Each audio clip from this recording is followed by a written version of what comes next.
RKW 104.5 The Zone rolls on this Friday morning. Ramon Foster, Kayla Anderson, Will Bowling. Pleased to be joined, as we are at this time every week, by our very good friend Brent Hubbs of VolQuest at On 3. If you don't have a VolQuest subscription this week, you're not paying attention. You're not doing this college football fan thing right if you like Tennessee Orange. Brent, what's up? How are you, sir? I'm doing well. Hope you guys are doing well. It looks like everybody survived the Christmas party. Ramon, are you okay this morning? I mean, did you go to bed, or did you pull a Dale Carter and just show up for practice this morning, or what'd you do? I never was the type to ever just show up to practice. All right, I had to get in the hot tub. I had to get stretched out, put my icy hot on, Hubs, get my gloves, get my mind right. Let's just say your boy took a couple of leave this morning. All right, let's just and what's sleep, right? What's sleep anyway? Who needs it, Hubs? So you tell me you're telling me you got slayed last night. You got Ron slayed. Why did you know I was? This is the second week in a row I've told you get out of my head. Okay, Brent, you'll be shocked to learn Slay was the only one who didn't need drink tickets. So Slay just figures things out, just asks you what you need, and one thing leads to another, and all of a sudden you got a glass in your hand from Ron Slay. Yeah, like no. Hey, Hubs, check this out. We sitting in the corner of the venue we're in, okay, and he's at the bar leaning over, basically pouring drinks, but not really, but basically pouring drinks because he ain't got no drink tickets like Will said, with no wallet in hand either, okay? Hey, Savage, what you want? That's all I heard, Hubs, and the rest is history, okay? Not his first rodeo, my friend. Not his first rodeo. No, and far from his last. I'm telling you, he's the 8-second champ, is what I'm telling you. Get on that bull and ride. And you better hope you don't fall off with Ron Slay. I love it. Well, Brent, yesterday it was amazing. David Sanders went from Feinbaum to talking with Slay and 3HL in about 15 minutes yesterday as well. Just how much relief was there in Knoxville over this finally coming to an end? Because, Brent, you know as well as anybody, the longer these things go, even if you feel like you're in a good position, the weirder things can get. And ultimately, David Sanders officially becomes a Vol yesterday. Yeah, I mean, it was one of those deals where you wanted it over with, right? I mean, but it wasn't like Tennessee was in any kind of full-blown panic. I mean, David Sanders had one set of papers to sign, and they were Tennessee papers. He didn't have papers from anybody else. So it was a matter of, was he going to sign in the early period, or was he just going to show up somewhere in January? Because you have to be signed by the end of the day today. And so if he did not sign by end of day today, then he could go anywhere he wanted to go and just show up as a student. But obviously, he elected to sign yesterday afternoon, and there's plenty of relief. Now it's about David Sanders and about 19 of his newest friends showing up on campus here and getting ready to go to work, during bowl practice, and then getting ready to go to class and get things started and go from there. VolQuest's Brent Hubbs with us this morning on Ramon, Kayla, and Will. Brent, it's so impressive hearing him talk because you can tell him and his family and representation, they have had a plan on what they wanted this entire recruitment to look like, what they want his college and NFL career to look like. It reminds me a little bit of when Trey Smith came to Knoxville originally as well. Where do you see David kind of factoring in on this Tennessee team? I know the portal is yet to open. There's a lot to be decided before this year is even over as well. But is this a guy who you pencil in as a day one starter in Knoxville? Well, I don't know about inking or penciling anything in, but he's certainly in that conversation from day one. Obviously, there's an investment in having him in Knoxville, and this is a guy they prioritized for several years, and I think that he's got to come in and earn it, so to speak. But yeah, I mean, he moves up near the top of the line when the day he moves into campus because of what you've got invested in him and the talent that he has. So he's got to go get some things done. He's got to get stronger and more physical in the weight room. But certainly, I think you can look at that right tackle position, and when you say, well, who are the candidates there? I think the first name you mentioned is David Sanders. Brent Hubbs with us, VolQuest and On 3. Hubs, we were having a little off-air conversation about asking you who's the other guy in this class that could have a big impact. I think a lot of folks last year, had some ideas of guys in that last class that could be a guy. Boo Carter, jumped to the front of the line and actually showed it. Who's one or two of those guys in this class, man, that could really jolt this team? Well, that's a great question. When you look, I mean, the beautiful thing for Tennessee is I don't know that they have to have a ton of guys make an impact like they have had in the past, because they've got some depth in this roster, assuming, most everybody stays. Now, there's going to be more movement on Tennessee's roster as the portal opens up. I think a guy like Marion Dye off the edge is pretty interesting. How does Rodney Garner use him in year one? Does he play him a little bit like Joshua Josephs did in year one when he was at Tennessee, which is, 8 to 10 snaps a game and certain situations? Could he factor in there? What do those young linebackers look like? I think Tennessee's pretty set at linebacker, but they're rotating quite a bit there. So those are two guys that kind of jump out. And then what do you get at the skill position spot? Everybody's talked about Mike Matthews all year. What did you learn from Mike Matthews this year in terms of how you get a guy ready and how quickly can you get a guy immersed into your offense? Do you have to maybe spoon feed it a little bit more as opposed to throwing it all at him and package some things up? But what do you do with a guy like Travis Smith, who's had a great year down in Atlanta at Westlake High School? What kind of factor can you get out of, a Dotson or some of these guys at the receiver position that they brought in who could potentially help them there? So I don't know that there's a glaring hole that you say, boy, this guy's got to be plug and play, unless it's maybe David Sanders at right tackle. Right, no doubt about it. Brent Hubbs with us this morning, man, talking Vols recruitment. And if you ain't got the War Room, man, or VolQuest, man, you are tripping because the War Room has everything in it. Like the next thing that I'm about to ask you, okay, I'm going to rob Peter to pay Paul real quick, okay, and get a 2-for-1, okay? How and where, what happened during this Tim Meritt recruiting that you said that he talked about Tennessee behind the scenes, and how are you able to flip him considering, Tim Banks is up for a contract, but I'd expect he has aspirations to be in that head coaching carousel moving forward too. Well, I think you get a couple things, and it's interesting if you watch signing day press conferences around the country, there's a ton of gnashing of teeth by coaches about the NIL part of it, okay? And the NIL part of it is very challenging. There are no guardrails. We got Brett Bielema sending out, his shot across the bow yesterday about how they don't have $20 million to build a roster, and these other teams are putting $20 million rosters out there and still not making the playoffs. And you got Brian Kelly talking about how it's no longer about relationships. It's all about the money. And, you've got a bunch of those things going on. But I'll give you Tim Meritt as a guy that relationships count, okay? And this is a guy that really liked Tennessee when he visited the first time, and then he went to Miami. And you look at where Tennessee's at, that coaching staff with Tim Banks and Coach Chop and other guys just kept plugging along. They just stayed in contact with him. And they just kept working him to get him back to town. And he came back in for the Alabama game, and when they did, Tennessee started to move forward with him. And it was a little bit of an old school recruitment, Ramon. It was about relationships. Yeah, there's some NIL stuff in there, I'm sure, but this was not like the idea that everybody's just going out and just paying astronomical more money for a kid and just buying guys out from other teams all the time is not true. Is that happening in some instances? Absolutely it is. Okay? It 100% is. But that's not the case with every recruiting process, with every kid out there. And I think Tim Meritt this is one where Tim, at the end of the day, felt more comfortable with the Tennessee coaching staff on defense. And the more he watched Tennessee's defense and how the secondary played, the more he felt like he was a better fit in Tennessee's system than he would have been playing at Miami. Plus, it's a little closer to home being from Alabama. Nice. Brent Hubbs, VolQuest, joining us this morning like he does every Friday on RK Dub. Brent, when the transfer portal opens up next week, where can we expect Tennessee to be looking in terms of positions? I think interior offensive linemen, they're looking for some Ramon Fosters if they can find those guys. Yeah. Play inside at guard. So I think that's where you start. And then some of it may depend on who else jumps in the portal. Does another receiver at some point jump in?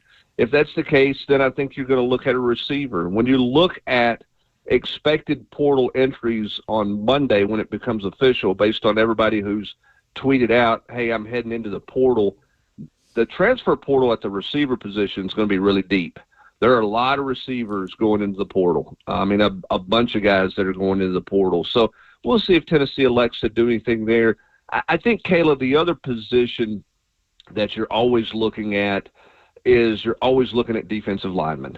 particularly interior defensive linemen, if you're a school that rotates heavily like Tennessee does. Tennessee would like to play 4 to 6 interior defensive linemen a game, somewhere between 15 and 25 to 30 snaps is what they would like to do.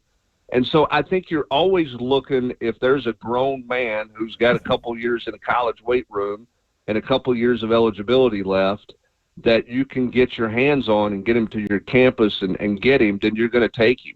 When you look at Tennessee's depth going into this past season, on paper, there wasn't any need for Jackson Moy, really. I mean, you just kind of look at it and went, okay, why are you taking an interior defensive lineman? You got Bryson Eason, Amari Thomas, Elijah Simmons, Omar Norman Lott, Davin Hobbs, Nathan Robinson. You got some young depth. You've got older players there.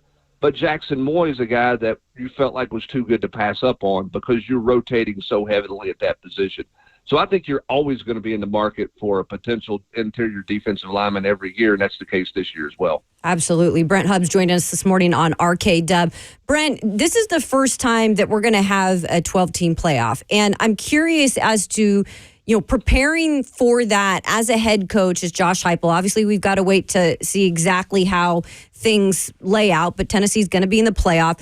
What do you feel like the schedule for the next few weeks is going to be like, knowing there could be several more games they play? Well, this week was about getting healthy, and so they practiced a couple of days. But I mean, Dylan Sampson was a spectator, as you would imagine. I mean, he's got a lot of wear and tear on his body from this year, so you're trying to heal him up. And anybody else this week that had bumps and bruises, you were certainly going to heal them up. You worked a lot of young guys, some extra work, trying to build for the future this week with a couple of days of practice. Next week, you'll do a little bit more. Everybody will start to ramp it back up, but you're going to treat it similarly like a bye week. And a bye week workout for Tennessee is typically 3 days. So I think they'll get 3 days in next week, and then you will come back, depending on whether you're the Friday game or the Saturday game, you'll start your game week clock either on Sunday or on Monday, and you'll go right back into your regular routine and get yourself ready to play. Then you'll travel day before, just like it's a regular road game. If you were to win the first round game, then you get into the bowl preparation type stuff. Right after Christmas, you would go to California for the Rose Bowl, if the bracket holds the way it holds right now. It says it's going to hold right now, and apparently it pretty much is going to hold the way it is right now, given the Ward Manual comments on Tuesday night. Doesn't seem like there's going to be a ton of movement, but we'll see what happens there. But that's basically how they'll do it. This coming week will be a little bit like a bye week, maybe a little bit more than normal, and then the following week will be a true game week. Brent Hubbs of VolQuest on 3, our guest this morning on Ramon, Kayla, and Will. So, Brent, on that front, it feels to me, right, like it's either a trip to Columbus or a trip to Penn State if Penn State gets blown out by Oregon. Is that a fair assessment at this point? And kind of looking at the early perspective on what those matchups could look like, how do you feel like this Tennessee team is equipped to go on the road in maybe 10 to 15 degree weather with this offense and defense playing the way they are and their chances of making a run? Now, first of all, don't you will that 10 to 15 degree weather on anybody, okay? You can take that. You can strike that one from the record, my friend. I think we've just accepted, Brent, that Tennessee's going to be the one that finally gets to play in prime time in Columbus, right? Like they're going to be the team that finally gets to do it. Oh yeah. I think first of all, from the playoff committee standpoint or the selection process, I agree with you. That's what this looks like. I don't see Penn State falling behind Tennessee. Even if they're beaten handily. Now, I can see them falling behind Ohio State. That makes the most sense. It's what a lot of national people say. I think the one interesting thing is if Texas were to handle Georgia, and Georgia's a 3-loss team, where does Georgia go in this process? Where do they go? I think that's the one thing that hasn't been talked about a whole lot. And I know we've got a precedent set where you've got a 3-loss Alabama team in the playoff right now, and you got 2-loss Miami on the outside looking in. So you've got that precedent that a 3-loss team is ranked ahead of a 2-loss team. What exactly do they do with Georgia? Where's the punishment or lack of punishment, if you will, for conference championship games? I think every conference commissioner right now is going, man, we got a problem come Sunday, because if the teams that lose don't get punished in any way, shape, or form, what's the point of the college football playoff? Why are we playing the game, right? If you win and you don't really move anywhere, what's the point of that game? everybody in conferences are trying to protect that game. How do you protect it? That's a whole different topic for another day, but I think that's a concern that conference commissioners have. To your point, if you're going to Happy Valley and playing Penn State, the grass is going to be about 4 inches tall. They're going to try to slow that field down. But I do think that you can match up with Penn State in some different ways. Penn State's a solid team. I think they're solid on defense. But can you get some speed stuff going on the outside against them? Now, their tight end is elite. They use that guy a gazillion different ways, man. I mean, he's a running back. He's a single-wing quarterback. They throw it to him all over the place. He is one absolute handful from a matchup standpoint. On the other side, if you go to Columbus, you got turf, so it's going to be frozen, but it may be a little bit faster. The question at Ohio State that all their fans are asking right now is, can you get any production out of the quarterback position to produce points? And Tennessee's defense travels, and I think that's why you feel like Tennessee can match up with either one of these teams. I'm not saying Tennessee would be the favorite to win. They wouldn't. I say it would be an upset if Tennessee won. But because both teams have not been elite offensively this year, and Tennessee's been really good defensively this year, then you feel like you got a chance anywhere you go against anybody you play with. I'm gonna be a little real, man. I'm a little disappointed in you this morning, man. You know why? Take some more leave. No, see, I'm still here. I'm still ready to go because you mentioned turf in the wintertime and the growth of it. Like grass shouldn't be dormant this time of the year, Hubbs. You know that unless they piling in nitrogen over there. Have you not seen ryegrass?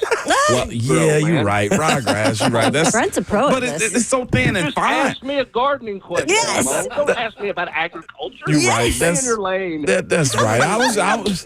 That's on me. That's on me right there, Hubbs. All right, strike that from the record. Listen, they got heat lamps, they got covers, they got fertilized, they got ryegrass. That grass up there would be thick. You know it would be. Ramon. You're right. That's on me, man. Overseeding has happened. With that being said, though, we do have to get our basketball minute in, man. Coach Barnes, just throw that out there, man, should be going into next week poll the number one team in the country. Not just that. Kim, I mean, the style of ball they pull off one against Florida State. What can you say about that department, man? As we could talk about many others too, but I'm excited to see what the rest of this season look like for those two those two programs. Well, if you're a Vol fan and you're airing grievances right now, I'm not sure what grievances you have to air other than maybe the College Football Playoff Committee, because life is pretty good to wear your orange anywhere you want to wear it right now. Given what you've done in baseball, obviously still carries over. Your football teams at the College Football Playoff. And your basketball team is going to be number one in the country. They can score. You knew Rick Barnes' team would play defense because that's a given. You have to be able to do that. But offensively, with the newcomers, they have been more efficient than any of us anticipated this early. Now, they've still got a lot of work to do, still got a lot of ways to go. Competition's going to get ramped up. The SEC is elite in basketball this year, as we saw in the ACC-SEC Challenge. This is a really good basketball league with a lot of depth. Auburn's good. Alabama's good. Kentucky is good. Tennessee's good. I mean, it is top-heavy for sure, but there's depth there as well. For Coach Caldwell, I think that, you need lessons. You would like to get lessons and still get the win, and I think she got exactly what she wanted and what they needed on Wednesday night when they beat Florida State, because – when you blow a lead like that, if you lose that game, it can be hard. It can be a harder challenge. You got to learn how to win. I talked to her on Tuesday about that game, and she was most curious to see how her team would handle adversity. And to have a third quarter the way they did, to blow that lead, and then to come back and find a way to win it.